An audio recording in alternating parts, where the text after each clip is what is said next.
ಈಗ ಸದ್ಯ ರೀ ಸೋಷಿಯಲ್ ಮೀಡ್ಯಾದಾಗ ಒಂದು ಸುದ್ದಿ ಮಾತ್ರ ಭಾಳ ಆಯ್ತು ರೀ. ಅದು ಯಾವ ಸುದ್ದಿ ಅಂದ್ರೆ ರೀ, ಮ್ಯೂಸಿಕ್ ಮೈಲಾರಿ ಅವ್ರ ಪೋಕ್ಸೋ ಕೇಸ್ ರೀ. ಒಂದು ಹುಡುಗಿ ಮ್ಯಾಗ ಇದು ಮಾಡ್ಯಾರ ಅಂತ ಹೇಳಿ ಅವ್ರ ಮ್ಯಾಗ ಪೋಕ್ಸೋ ಕೇಸ್ ಹಾಕ್ಯಾರ ರೀ. ಅದು ಕರೇನೋ ಸುಳ್ಳು ಏನೋ ಗೊತ್ತಿಲ್ಲ ರೀ. ಅದು ಕಾನೂನು ಪ್ರಕಾರ ಏನಾಗ್ಬೇಕಲ್ಲ ಅವೆಲ್ಲ ನಡೆಸ ಕೆಲಸ ನಡೆದಾವ್ರಿ.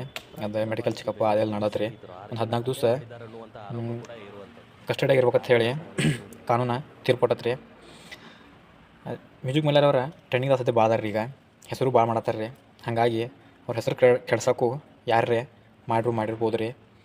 ಮತ್ತು ಯಾರು ಹೇಳೋಕ್ಕೂ ಬರಂಗಿಲ್ಲ ರೀ. ಅದು ಕರೇನೋ ಸುಳ್ಳು ಅನ್ನೋದು ಕಾನೂನು ಪ್ರಕಾರ ಗೊತ್ತಾಗೈತೆ ರೀ ನಮಗೆ, ಯಾರು ತಪ್ಪ ಯಾರು ಸುಳ್ಳು ಅಂತ ಹೇಳಿ.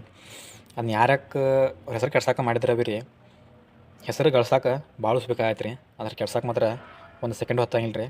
ಅದು ಉದಾಹರಣೆ ಅಂದ್ರೆ ಇದಾಗೈತೆ ರೀ.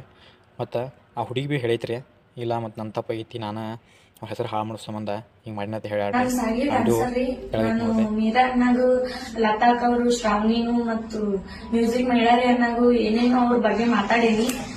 ರುಕ್ಕು ಸಿಂಗರ್ ಅಂತ ಗೋಕಾಕ್ ಅವ್ರ ಬಗ್ಗೆ ಏನೇನು ಮಾತಾಡೇನಿ. ಅದು ನಾನಾಗಿ ಅವ್ರ ಹೆಸರು ಕೆಡಿಸೋ ಸಂಬಂಧ ಮಾತಾಡೀನಿ, ನನ್ನ ಹೆಸರು ಮಾಡೋ ಸಂಬಂಧ ಮಾತಾಡೀನಿ. ನನಗೆ ತಪ್ಪಾಗಿದ್ರಿ, ನಿಮಗೆ ಏನಾರ ನಾ ಅಂದಿದ್ರೆ ನನ್ನ ಕಡೆ ಸಾರಿ. ಇನ್ನು ಇದು ಯಾರು ಮಾಡ್ಯಾರು ಯಾಕೆ ಮಾಡ್ಯಾರು ಅನ್ನೋದ ಕಾನೂನು ಪ್ರಕಾರ ನಮ್ಗೆ ಗೊತ್ತಾಗೈತೆ ರೀ. ಅದು ನೋಡೋಣ ರೀ.